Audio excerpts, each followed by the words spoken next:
J'ai l'habitude de faire des vidéos sur des personnages que l'on ne voit pas souvent et qui sont par conséquent assez mystérieux. Cependant, il ne faut pas oublier qu'avec du recul, parmi les personnages que l'on suit depuis le début de l'œuvre et qui apparaissent souvent, certains ont toujours des mystères qui planent autour d'eux. C'est pour cette raison que l'on va s'intéresser à Nami dans cette vidéo. Salut tout le monde, c'est Mush, le pirate qui vaut 378 millions de berries. Aujourd'hui, vous l'aurez compris, on va s'intéresser à Nami et aux mystères qui l'entourent.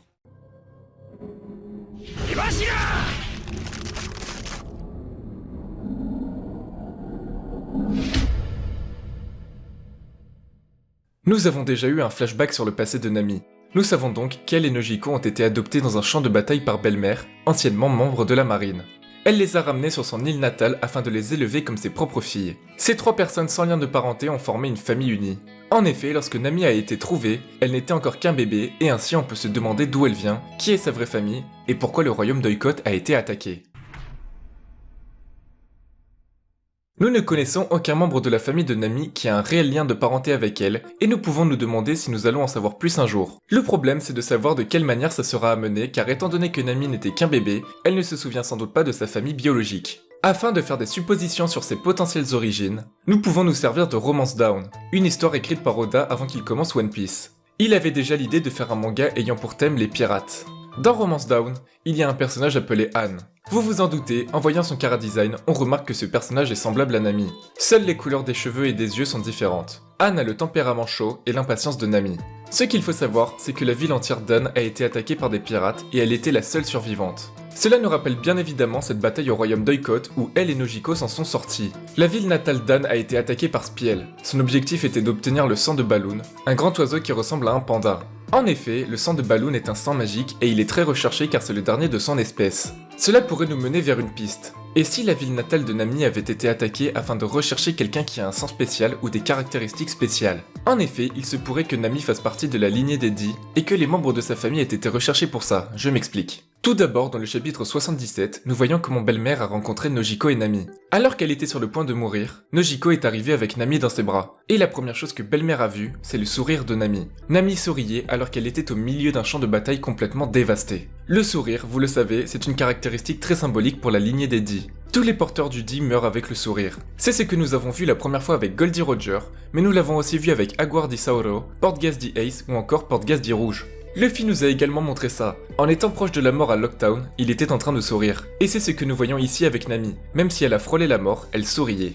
Ensuite, Nami est assez similaire à Portgas di Rouge. Elles se ressemblent beaucoup. Rouge est lié à l'ancien seigneur des pirates et Nami est liée au futur roi des pirates. Comme nous le voyons sur ces images, ici, Nami et Rouge ont une fleur assez ressemblante dans leurs cheveux. Sur celle-là, nous pouvons voir des mandarines au sol, et vous le savez, les mandarines sont très symboliques pour Nami. Également, il a été dit que si Portgas di Rouge avait eu une fille, elle l'aurait appelée Anne, ce qui nous rappelle Anne de Romance Down. Pour ma part, ces liens n'impliquent pas un lien de parenté entre Portgas di Rouge et Nami, mais plutôt un lien spirituel au même titre que Roger et Luffy. Ainsi, ces liens nous donneraient des indices sur le fait que Nami pourrait être une Di comme Portgas di Rouge, mais également que Rouge aurait pu être la navigatrice de Roger comme Nami pour Luffy. Le seul problème, c'est que dans le flashback d'Oden, lorsqu'il était dans l'équipage de Roger, nous n'avons pas vu Portgas di Rouge. Un autre mystère nous intrigue. Nami, en tant que navigatrice, a un rôle très important dans l'équipage, et nous avons vu à plusieurs reprises qu'elle a été capable de prévoir la météo. Quelles sont les origines de ses pouvoirs? Est-ce que ça cache quelque chose de plus important qu'on ne le pense?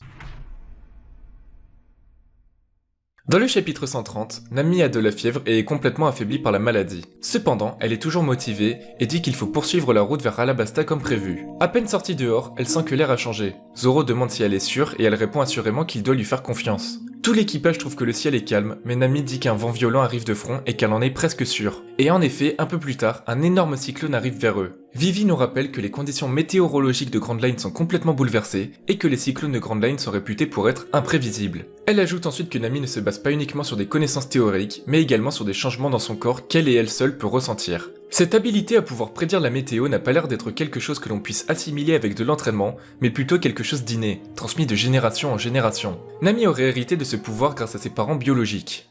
Lors de la séparation des Mugiwara, certains lieux semblent avoir été choisis afin qu'ils puissent s'entraîner ou améliorer leurs capacités. Par exemple, Zoro sur l'île de Mihawk, Franky près du laboratoire de Vegapunk, ou encore Chopper sur une île où il y avait un conflit entre les humains et les animaux, et en tant qu'animal avec le fruit de l'humain, il était l'intermédiaire parfait pour résoudre ce problème. Nami, elle, a atterri à Wezeria. une île céleste spécialisée dans l'étude des climats, le lieu idéal afin d'accroître ses connaissances dans l'étude des climats. Cela implique encore une fois que Nami est vraiment intimement liée avec la météo et que ce ne sont pas de simples connaissances de navigatrice. Par conséquent, sa famille ou peut-être même tout le royaume d'Oikot aurait pu être détenteur de ses capacités. Cela nous guiderait vers la raison pour laquelle le royaume a été attaqué. Au même titre que le royaume d'Alabasta qui possédait l'arme antique Pluton caché quelque part, ou encore le royaume de Ryugu qui possède l'arme antique Poséidon, il se pourrait que le royaume d'Oikot possédait l'arme antique Uranus.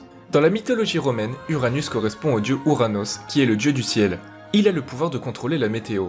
Et ainsi c'est plutôt cohérent car ça expliquerait d'où vient l'arme antique Uranus, et nous aurions bel et bien un lien avec Nami et sa famille. De plus, on aurait un moyen d'introduire le passé de Nami avant la bataille. Le royaume d'Oikot aurait donc été attaqué afin de s'emparer de cette arme antique, et c'est comme ça qu'a eu lieu cette bataille et que Nami et Nojiko ont été recueillis par Belle-Mère. Nous pouvons nous demander si ce sont les pirates ou le gouvernement mondial qui se sont attaqués au royaume d'Oikot. Dites-moi ce que vous en pensez dans les commentaires. Voilà pour cette vidéo, si elle vous a plu, n'oubliez pas le pouce bleu, on se retrouve pour une prochaine vidéo, ciao tout le monde.